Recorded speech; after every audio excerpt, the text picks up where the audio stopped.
Hello everyone. आज हम forest and wild life resource geography class 10 chapter 2 में discuss करेंगे कि फॉरेस्ट एंड वाइल्ड लाइफ को कंजर्व करना बेहद ज़रूरी क्यों है और इसके लिए सरकार ने और कम्युनिटीज़ ने, हाँ आम आदमी ने क्या किया है इन जंगलों को और वाइल्ड लाइफ को बचाने के लिए। क्यों? क्योंकि ये हमारे अर्थ की सबसे प्रीशियस एसेट हैं, फॉरेस्ट एंड वाइल्ड लाइफ। अब फॉरेस्ट का मतलब क्या है? Forests are the large areas which are chiefly covered with different types of trees and undergrowth. Science में भी आपने पढ़ा होगा, मल्टी लेयर्ड कैनोपी होती है। टॉल ट्रीज से लेकर ग्रास से लेकर शर्ब्स तक हर तरह के क्रीपर्स प्लांट्स यहाँ मिलते हैं और इन्हीं में ही जो एनिमल्स, बर्ड्स, इंसेक्ट्स रहते हैं अपने उस नेचुरल हैबिटेट में, ये सारे लिविंग ऑर्गेनिजम्स को हम क्या कह देते हैं? वाइल्ड लाइफ कह देते हैं। अब ये इनको पढ़ना क्यों ज़रूरी है? क्योंकि हम अपना प्लैनेट इन सब के साथ शेयर करते हैं और जो ह्यूमंस हैं और ये जो नेचर है, they are interconnected. We can not survive, human beings can not survive. हमारे लिए रिसोर्स वही है जिसके बिना हम सर्वाइव कर ही नहीं सकते। तो सबसे पहले अगर हम नेचर की बात करते हैं तो इंडिया में there is a very rich biodiversity. आपको पता है ना, 7 जो मेगा बायोडाइवर्स कंट्रीज़ हैं उसमें से एक इंडिया एक है। इसकी अपनी जोग्राफिकल लोकेशन की वजह से, डाइवर्स क्लाइमेट की वजह से variety of plants and animals are found here. Around 47,000 species of plants and around 90,000 species of animals are found in India. So we have a very rich biodiversity. ठीक है, इसमें micro organisms भी आते हैं, giant trees भी आते हैं, animals भी आते हैं। And we have an interconnected ecosystem. Means all जितने भी लाइफ फॉर्म्स हैं they depend upon each other. हम किसी को ये नहीं कह सकते इसकी हमें ज़रूरत नहीं है। फूड चेन पढ़ते हो ना कोई हर चीज़ हमें चाहिए। एक छोटे इंसेक्ट से लेके एक बड़े एनिमल तक everyone is required to maintain the ecological balance. आ रही है बात समझ में? And the nature sustain us. हम नेचर के ऊपर इसलिए भी डिपेंडेंट है कि उसके बिना हम सर्वाइव नहीं कर सकते, क्योंकि उसी से हमें जो हम एयर ब्रीद इन करते हैं, ये साफ एयर, ये पानी, ये मिट्टी जिसमें हम अपना खाना उगाते हैं, ये एक हेल्दी इकोसिस्टम के लिए बहुत ज़रूरी है और ये सब हमें चीज़ें नेचर से ही मिलती हैं। और इन सब में जो अगर हम सबसे ज़्यादा इम्पोर्टेंस की बात करें तो वो जंगल है, वो हमारी लाइफ लाइन्स हैं, वो हमारी लंग्स हैं, ऑक्सीजन वही देते हैं। And they are the primary producers of food. Primary producers आपको पता है ना, सिर्फ प्लांट्स ही ऐसे हैं जो फोटोसिंथेसिस के थ्रू अपना खाना खुद बनाते हैं और बाकी सब इन्हीं के ऊपर दे depend upon food directly or indirectly. So we need to protect our biodiversity, preserve our forest, and that way we'll secure our future. Then only we can survive. अब मैं बार बार आपसे कह रही हूँ, what do you mean by biodiversity? अगर हम बात करते हैं, biodiversity comes out of 2 words, bio and diversity. Diversity का मतलब पता है ना आपको, अलग अलग। बायो का मतलब होता है लिविंग। अगर हम कहें लिविंग है तो लिविंग डाइवर्सिटी, इसमें हम किसकी बात करें? लिविंग डाइवर्सिटी की बात करें, चाहे वो प्लांट्स हैं चाहे एनिमल्स हैं। तो हम ये कह रहे हैं कि वो अलग अलग तरह के फॉर्म्स के हैं, उनके अलग अलग फंक्शंस हैं प्लांट्स और एनिमल्स के। And if we talk about, they depend upon each other. इनके सबके अपने अलग फॉर्म्स, अपने फंक्शंस हैं, प्लांट्स और एनिमल्स जो लिविंग हैं, और ये एक दूसरे के ऊपर इंटरडिपेंडेंट भी हैं। समझ में आए ना? जैसे अगर डियर्स है, वो प्लांट्स को ईट करते हैं और डियर्स को लायंस ईट करते हैं, फाइन। और जो प्लांट्स हैं अपने डिस्पर्सल ऑफ क्रॉप्स के लिए, सीड्स के लिए, जैसे बर्ड्स और एनिमल्स का यूज़ करते हैं, और सब चीज़ें भी फिजिकल एनवायरनमेंट पे डिपेंड करते हैं। लेकिन बायोडाइवर्सिटी फिलहाल we are discussing only about the plants and animals, living की बात करें। Are you getting with this? अब हम बात करेंगे, if we talk about flora and fauna in India. What do you mean by flora? Flora means plants and fauna means animals. ठीक है, flora का मतलब प्लांट्स है और फौना का मतलब animals, and we have a rich variety of plants and animals. I told you we are 17, जो India is one of the 17 mega diverse countries of the world. 47,000 of species of plants and 90,000 species of animals are found. क्योंकि यहाँ का climate और like geography ऐसी है, location ऐसी है, ठीक है. Richest countries in biological diversity, I just told you, ठीक है. So huge number of species have already been discovered, लेकिन अभी भी बहुत सारे ऐसे हैं जिसको अभी हमें डिस्कवर करना बाकी है, अनडिस्कवर्ड हैं.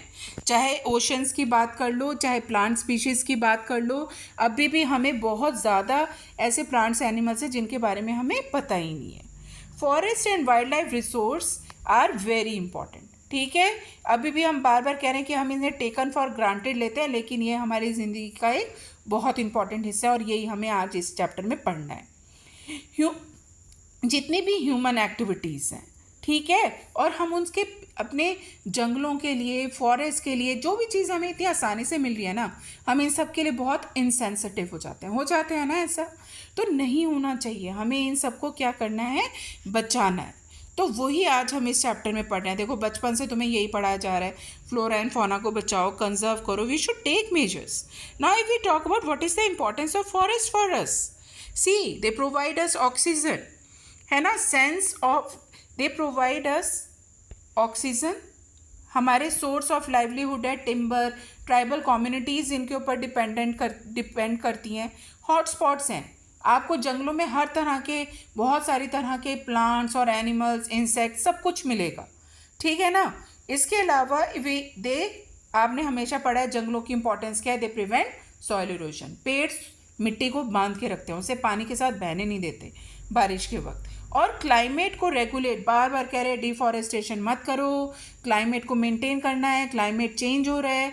अगर इसके लिए हमें प्लांट्स को ग्रो करना पड़ेगा. क्या करते जा रहे हैं हम, खेत ख़त्म करते जा रहे हैं, जंगल ख़त्म करते जा रहे हैं, सब जगह हम लोग घर बना रहे हैं, फैक्ट्रीज बना रहे हैं, लेकिन इसका असर हमारे ऊपर ही पड़ रहा है. And if we talk about, it provide habitat to the animals as well.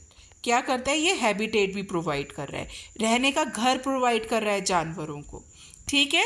That was the importance of forest. ऐसा नहीं है कि हमारे पास वाइल्ड लाइफ की इंपॉर्टेंस नहीं है, वाइल्ड लाइफ की भी इंपॉर्टेंस है. क्या इंपॉर्टेंस है, इफ़ वी टॉक अबाउट ये रिसर्च, साइंटिफिक रिसर्च के आपको पता है काम आता है, हम रिसर्च करते हैं, हमें पता चलता है. और बहुत सारे जो ट्राइबल कम्युनिटीज़ हैं, ठीक है, उनके कल्चर में इन एनिमल्स की बहुत ज़्यादा सिग्निफिकेंस है. नॉट ओनली दिस, हमारा जो इकोलॉजिकल बैलेंस है उसके लिए भी वी नीड वाइल्ड लाइफ. और जो फूड चेन है उसकी भी स्टेबिलिटी मेंटेन करने के लिए हमें वाइल्ड लाइफ की ज़रूरत है. That was the importance. Now what are the threats. Deforestation, देखो पहले जंगल थे, अगर जंगल काट देंगे तो climate change and everything will आकर, पॉल्यूशन और क्लाइमेट चेंज हो जाएगा. And if we talk about poaching and hunting. Hunting मतलब जानवरों का शिकार करना, पोचिंग का मतलब होता है जानवरों के बॉडी पार्ट्स में ट्रेड करना, ठीक है. जैसे हाथी को मार देते हैं उसके टस्क के लिए, जैसे वन हॉर्न राइनोसोरस को उसके हॉर्न के लिए, ठीक है. टाइगर के सारे बॉडी पार्ट्स, उनकी skin and everything is sold in the market. तो इस तरह से if we talk about, that is a threat to it. And encroachment of land and forest fire. क्या करते हैं, जंगलों में आग लगा देते हैं, जंगल ख़त्म, जानवर ख़त्म, और फिर वहाँ पे वो अपने घर बना लेते हैं. मीन्स या एनक्रोचमेंट ऑफ लैंड मतलब तुम जंगल काट के उसको किसी भी पर्पज़ के लिए यूज़ कर रहे हो, ठीक है, जंगल के एरिया में घुसते चले जा रहे हो. तो दीज आर द थ्रेट्स. ये खतरा है जंगल और वाइल्ड लाइफ के लिए, ठीक है. ये जो अभी तक मैंने आपको कराया ना, importance of forest, wild life, threat to forest and wild life, ये आपके सिलेबस में नहीं है, लेकिन फिर भी आपको ये चीज़ें क्या होनी चाहिए, पता होनी चाहिए. अगर आपके पास कोई कॉम्पिटेंसी बेस्ड क्वेश्चन आता है या अदरवाइज आता है तो आपको इससे थोड़ा कनेक्शन महसूस होगा कि हाँ चैप्टर के साथ क्या है. यहाँ से एक्चुअली आपका चैप्टर शुरू होता है, बुक में यहाँ से शुरू है. Conservation of forest and wild life in India. क्यों कंजर्व करना ज़रूरी है. कंजर्व का क्या मतलब होता है, बचाना है हमें. क्यों, क्योंकि अगर हमें अपने इकोलॉजिकल डाइवर्सिटी, अपने सपोर्ट सिस्टम, वाटर, एयर और सॉइल को बचाना है तो हमें जंगलों और वाइल्ड लाइफ को बचाना ही पड़ेगा. समझ में आया. क्योंकि हमारी जो हवाएं प्योरीफाई कौन करते हैं, जंगल, ठीक है. पानी हमें, जैसे क्लाइमेट बारिश वगैरह होगी तो हम कहते हैं ना फॉरेस्ट वगैरह हमें चाहिए। सॉइल की फर्टिलिटी, सॉइल को बाइंड करना किसका काम होता है? फॉरेस्ट का काम होता है, ठीक है। और अगर हमें अपनी जेनेटिक डाइवर्सिटी बचानी है, जीन्स बचाने हैं प्लांट्स और एनिमल्स के लिए, और इन्हीं से ही तो हम नए ब्रीड्स, एनिमल्स के नए ब्रीड्स और प्लांट्स के नए स्पीशीज़ डेवलप करेंगे। जैसे जो किसान भी होते हैं वो क्या करते हैं? ट्रेडिशनल वेराइटी ऑफ सीड्स से ही नए सीड्स डेवलप करते हैं। सपोज करो एक कोई फ्रूट है, उसका कलर बहुत अच्छा है, और दूसरा दूसरे स्पीशीज़ उसी फ्रूट का, से मैंगो ले लो, एक स्पीशीज़ का कलर बाहर से बहुत सुंदर है, एक का टेस्ट बहुत अच्छा है, तो इन दोनों ट्रेडिशनल स्पीशीज़ को मिला के एक वो नया बना सकते हैं जिसका कलर और टेस्ट दोनों अच्छे होंगे। तो उसके लिए ट्रेडिशनल की रिक्वायरमेंट है ना। तो जेनेटिक डाइवर्सिटी अगर हमें और आगे बनानी है तो वो शुरुआत से ही शुरू होगी, तो ट्रेडिशनल को भी बचाना है। इसके लिए अगर हमें अपनी फिशरीज़ और इक्वेटिक लाइफ को भी बचाना है, इक्वेटिक जो डाइवर्सिटी है उसके लिए भी we need to maintain our fisheries, ठीक है। Fisheries are heavily dependent upon the maintenance of aquatic biodiversity, ठीक है। वो हमें फूड प्रोवाइड करती हैं, और if we talk about that is why we need to maintain them. अब हम बात करेंगे बेटा आगे के पार्ट में कि 5 स्टेप्स डिस्कस करेंगे कि गवर्नमेंट ने ऐसा क्या किया है to protect forest and wild life resources. सबसे important step is the government pass the wildlife protection act in 1972, ठीक है। 1972 में उन्होंने, इसमें जो मेन एम था ना, तो वो क्या था? जानवरों के हैबिटेट मतलब जहाँ वो रहते हैं उसको बचाना, ठीक है। एक ऑल इंडिया लिस्ट पब्लिश की गई थी ऑफ द प्रोटेक्टेड स्पीशीज, कि जो खतरे में स्पीशीज हैं उनको बचाना है। समझ में आया? और इसके अलावा जो जिन एनिमल्स की पॉपुलेशन कम होती जा रही है या जो एंडेंजर्ड है, उनकी हंटिंग बिल्कुल बैन कर दी गई थी, पोचिंग बैन की थी, उनके हैबिटेट को मैंने पहले बताया कि उसको बचाना था, उनके किसी भी बॉडी पार्ट्स में आप ट्रेड नहीं कर सकते। सेम पता है, ये सारे जो पॉइंट्स हैं ना, ये वाइल्ड लाइफ प्रोटेक्शन एक्ट के ही पॉइंट्स हैं, ठीक है। अगर आपके पास पर्टिकुलर सिर्फ आता है कि वाइल्ड लाइफ प्रोटेक्शन एक्ट को एक्सप्लेन करो, तो 1972 में पास हुआ था, हैबिटेट बचाना था, हंटिंग पोचिंग बैन कर दी थी, और एक all India list of endangered species publish कर दी थी। ये सारे पॉइंट्स इसमें आ जाएंगे, ठीक है। ये वाइल्ड लाइफ प्रोटेक्शन एक्ट में, या otherwise conservation measures by the government में भी आप लिख सकते हो, ठीक है। फिर इसके बाद जो नेक्स्ट है दैट इज़, जितने भी अलग अलग स्टेट्स के गवर्नमेंट्स हैं उन्होंने बहुत सारे वाइल्ड लाइफ सेंचुरीज और नेशनल पार्क स्टैब्लिश किए जहाँ पे उन जानवरों को बचाया जाएगा। Not only this, the state governments of the and the central government they have announced, या central government they have announced various projects also, like project tiger है, ये टाइगर है आपका, ठीक है। इसके अलावा ये कश्मीर स्टैग है, अगर मैं कहूँ this is tiger, this is Kashmir Stag, इसको हिंदी में हंगुल बोलते हैं। क्रोकोडाइल्स है अलग अलग तरह के, इंडिया में सॉल्ट वाटर, फ्रेश वाटर और घड़ियाल्स मिलते हैं। इन सबको भी क्या करना है गवर्नमेंट ने, इनको बचाने के लिए, इसके अलावा वन हॉर्न राइनोसोरस को बचाने के लिए, ठीक है। ये सारे अलग अलग एनिमल्स हैं जिनको बचाने के लिए गवर्नमेंट ने अलग अलग प्रोजेक्ट्स लॉन्च किए हैं। इसके अलावा एलिफेंट्स को भी बचाना है, ठीक है, ग्रेट इंडियन बस्टर्ड को बचाना है।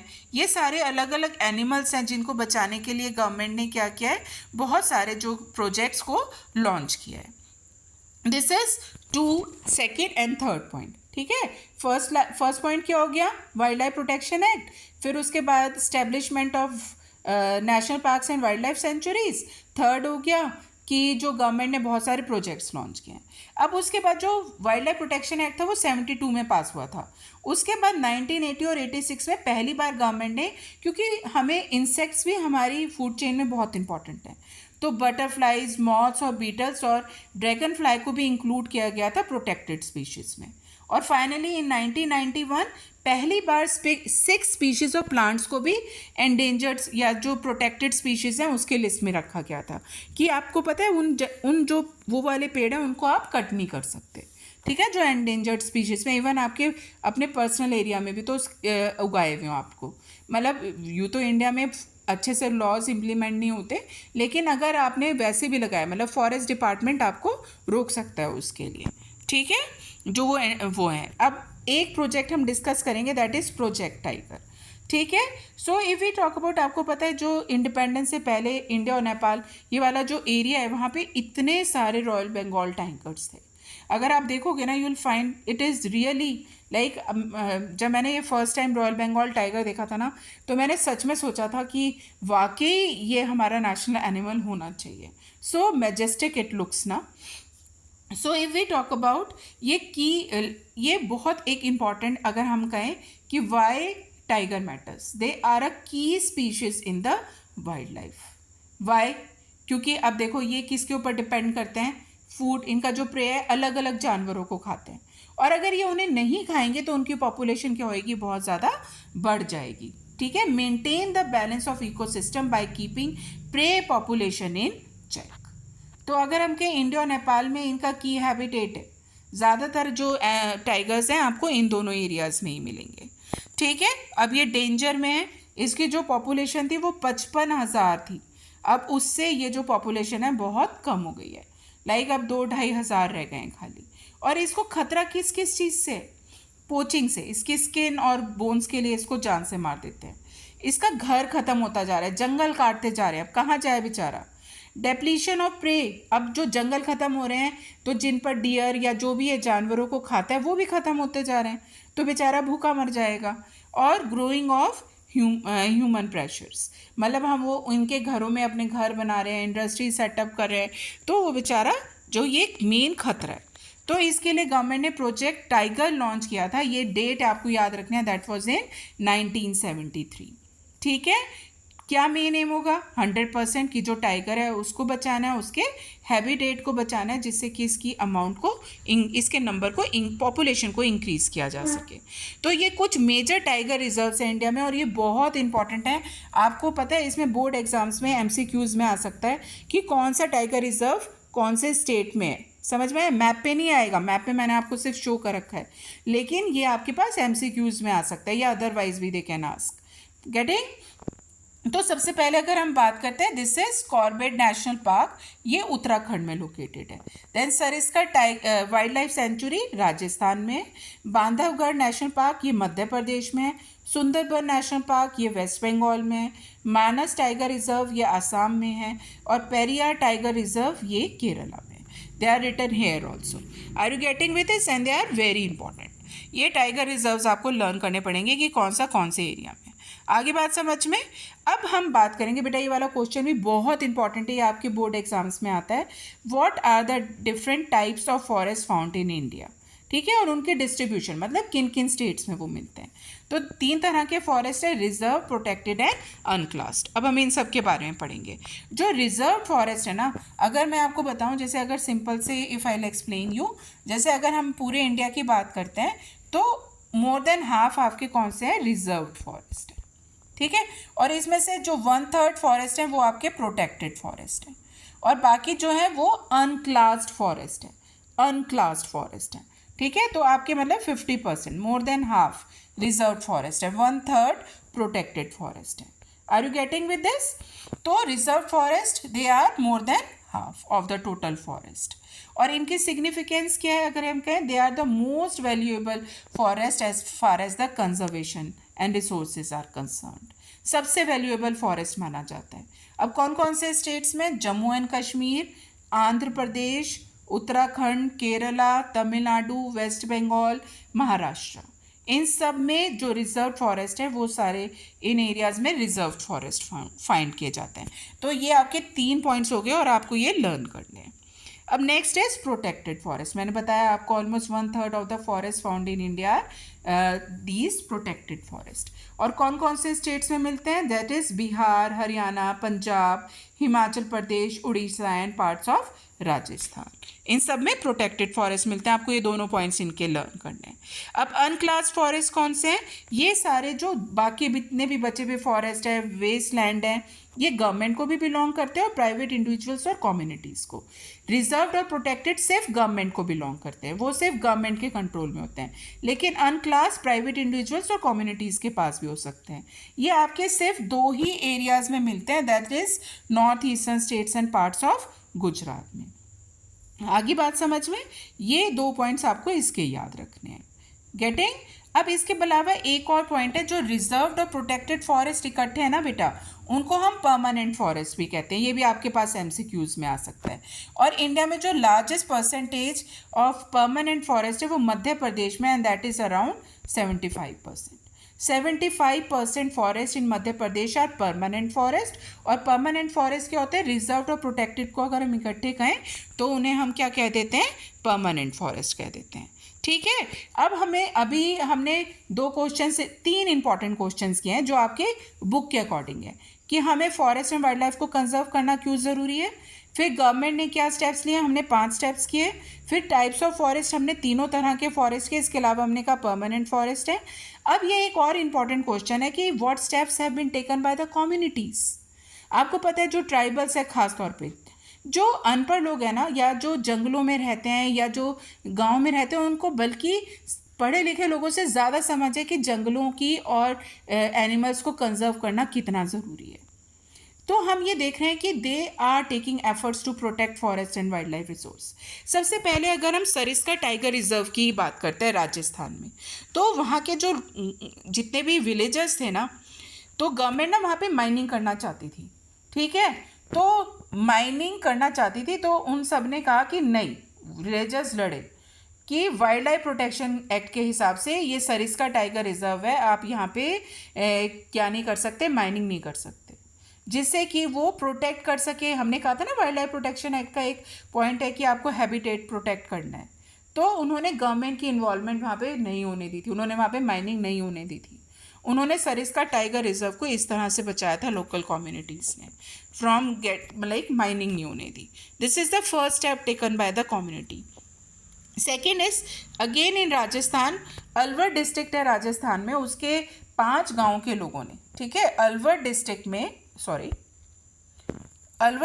में जो है 5 विलेजेस के लोगों ने, ये भी राजस्थान में अलवर डिस्ट्रिक्ट, अपने आप ही 1200 हेक्टेयर्स के लैंड को क्या डिक्लेयर कर दिया था, भैरवदेव ढाकव सौंचुरी, मतलब उनकी लैंग्वेज में सेंचुरी की जगह सौंचुरी, भैरवदेव ढाकव सौंचुरी।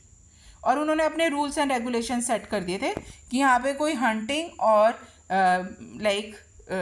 पोचिंग नहीं होगी, and they will protect the wild life. ठीक है, और कोई आउटसाइड एनक्रोचमेंट नहीं होगी, कोई वहाँ पे अपने घर वर नहीं बनाएगा। समझ में आया? ये देख लो, ये गांव के लोग थे राजस्थान के जिन्होंने ऐसा किया। फिर आपने सुना होगा कि बहुत पहले एक famous Chipko movement was started in the Himalayan region, और ये डिफॉरेस्टेशन के अगेंस्ट थी। तो उस वक्त हमारी जो प्राइम मिनिस्टर थी इंदिरा गांधी थी, उन्होंने कहा था कि जो हिमालयाज़ हैं, सदर्न हिमालयाज़ का कुछ रीजन था, कि उसको कट कर दो, डिफॉरेस्टेशन करने के ऑर्डर्स थे। लेकिन लोगों ने, Sunderlal Bahuguna and various others were there, they hug the trees, Chipko movement, कि पेड़ को काटने से पहले हमें काटना पड़ेगा। तो फाइनली इट वॉज स्टॉप्ड, वहाँ पे पेड़ों की जो कटिंग थी उसको रोक दिया गया था, डिफॉरेस्टेशन को रोक दिया गया था। ठीक है, दैट वॉज चिपको मूवमेंट। इसके अलावा अगर हम बात करें, कुछ लोगों ने ये भी किया कि जो ट्रेडिशनल मेथड्स हैं ना, मतलब फार्मिंग के, उनको कंजर्व करना है, मॉडर्न फार्मिंग मेथड्स यूज़ करने, मशीन्स को यूज़ नहीं करना, केमिकल फर्टिलाइजर्स को यूज़ नहीं करना, क्योंकि किसानों को लगता है, क्या लग रहा है, क्यों यूज़ कर रहे हैं किसान मॉडर्न फार्मिंग मेथड्स की, भी प्रोडक्टिविटी बढ़ेगी और कॉस्ट ऑफ प्रोडक्शन कम होगी।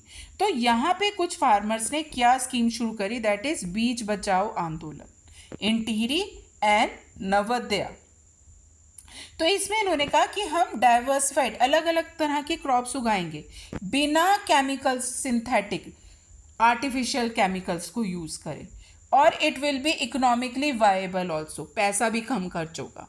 अलग अलग तरह की क्रॉप्स उगाओगे बिना केमिकल फर्टिलाइजर्स को यूज़ करें, एंड ये इकोनॉमिकली सस्ता भी पड़ेगा और हेल्थ के लिए भी अच्छा है, क्योंकि आप केमिकल्स नहीं यूज़ करें। तो these schemes, that is also an initiative by the communities. This was the if we talk about 4th point. 5th and the last is joint forest management program. ये उड़ीसा में शुरू हुआ था इन 1988। ठीक है, सबसे पहले उड़ीसा में 1988 में। क्यों हुआ था? अब उड़ीसा में माइनिंग बहुत होती है, और जहाँ पे माइनिंग हुई है वहाँ पे उससे पहले जंगल थे, तो जंगलों को काट के माइनिंग हुई है, तो वो सारा फॉरेस्ट तो डिग्रेड हो गया। तो उस डिग्रेडेड फॉरेस्ट को रिस्टोर करने के लिए, ठीक है, क्या शुरू किया गया था? Joint forest management programme, JFM। तो ये किसका जॉइंट फॉरेस्ट है? मतलब मैनेजमेंट, मतलब इसमें गवर्नमेंट और कम्युनिटी दोनों मिलके काम करेंगे। इसमें सरकार ने वहाँ की लोकल कम्युनिटीज़ को भी हेल्प लिया था, जिससे कि वो जंगलों को रिस्टोर कर सके। और उन कम्युनिटीज़ को क्या फ़ायदा था कि वो उसमें से नॉन टिम्बर जो प्रोडक्ट्स थे ना, वो ले सकते थे। जो मेंबर्स थे इन कम्युनिटीज़ के, वो क्या ले सकते थे? They got the benefit of like non timber products and they had the share in the timber harvested by successfully like protection. मतलब जो थोड़ा बहुत टिम्बर उनको, मतलब प्रोटेक्शन के बाद जो मिल रहा है वो टिम्बर, बाकी सारे नॉन टिम्बर प्रोडक्ट्स वो वहाँ उन जंगलों से ले सकते थे। मेन एम था to protect, to restore the degraded forest due to mining. Are you getting with this? ये आपके पास जैसे होम एग्जाम है, उसमें 3 मार्क्स का अलग से भी आ सकता है, write a short note on JFM, या what steps have been taken by the communities is a important answer. 5 points किए हैं हमने। सरिस्का टाइगर रिजर्व, फिर अलवर डिस्ट्रिक्ट इन राजस्थान, फिर हमने चिपको मूवमेंट, फिर बीच बचाओ and Navodaya, Beej Bachao Andolan in Tehri and Navdanya and JFM। ये 5 स्टेप्स हैं जो कम्युनिटीज ने लिए हैं। आगे बात समझ में? एक छोटा सा पैराग्राफ आपकी बुक में सेक्रेड ग्रुप्स के बारे में गिवन है।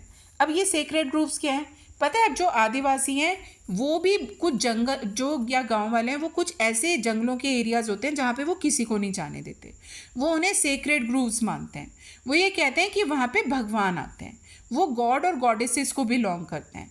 समझ में आया? जैसे एक मैं सिंपल बात दूँ, अगर आपको पता होगी, लाइक वृंदावन में एक निधि वन है, वहाँ पे भी शाम को नहीं जाने देते, बंद कर देते हैं। उन्हें लगता है कि मतलब ये माना जाता है कि कृष्ण जी और राधा जी वहाँ पर आते हैं।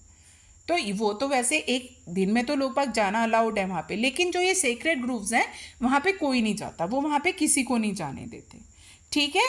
और इसके अलावा अगर हम कहें, कुछ लोग जो है सेक्रेड ट्रीज भी होते हैं। आप मुझे कमेंट करके बताना जरा आपके एरिया में कौन से ट्री को पूजा जाता है। जैसे अगर मैं कहूँ हमारे एरिया में जैसे पीपल के ट्री की पूजा होती है, बनियन ट्री की पूजा होती है। कहीं पर जैसे अगर इसमें इन्होंने बताया जो मुंडाज एंड संथल्स हैं जो छोटा नागपुर रीजन के हैं, वो कदम्बा या महुआ के पेड़ की पूजा करते हैं।